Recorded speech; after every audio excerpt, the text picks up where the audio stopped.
So, ayan, it's Sunday. Good morning sa lahat. Samahan niyo ulit ako sa aking simpleng buhay. So, alam niyo naman, kapag Sunday, mga gawaing bahay lang ang dapat gawin. O, diba? Laba, linis, luto, tiklop, etc. pa. So, ayan, una kong ginawa niyan, naglaba. Pinili ko muna yung mga damit ng mga piti, mga pantalon, syempre, mga puti. Ang una kong nilaban yan ay ang aking mga pantalon. O, diba? Para sa pag sinampay ko, nasa dulo siya. So, ayan, nakalimutan ko pala, wala pala kami stock na downy. So, kumuha ko ng salapi sa taas para bumili ng downy. O, diba? Sa taas pa.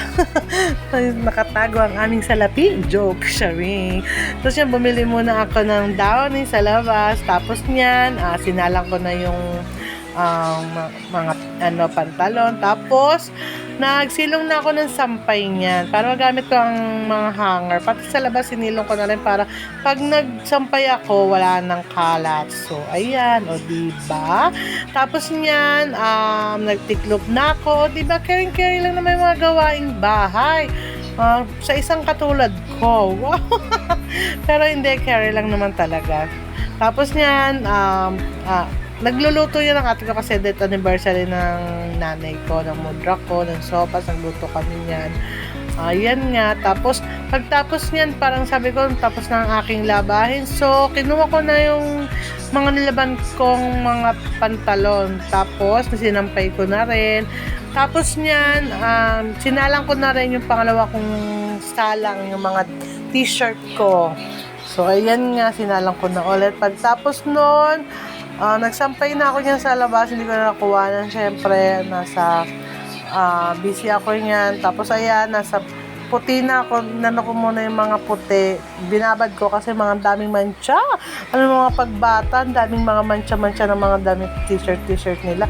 Puti pa naman. So, kandid ko ibabad talaga para matanggal yung mga mancha. Tapos noon, naghugas na ako kasi sobrang kalat. Ang daming ginamit ng ate kong panluto sa sopas, ang dami-dami. So, ayan ako na naghugas. Tapos niya, nagwalis lang ako, naglinis ng koonte.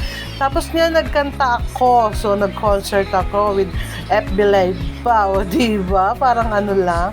Tapos niya, nagsimba kami. Naligo na ako. Nagsimba kami niyan ng aking Junakis sa San Roque lang. Pagtapos niyan, sabi ko na, video kita, smile ka. Yung pala nag-pray siya niyan, o diba? Titig na titig siya sa kay Lord actually, o. Nag-pray pala siya niyan ang bayad ng anak ko, o diba?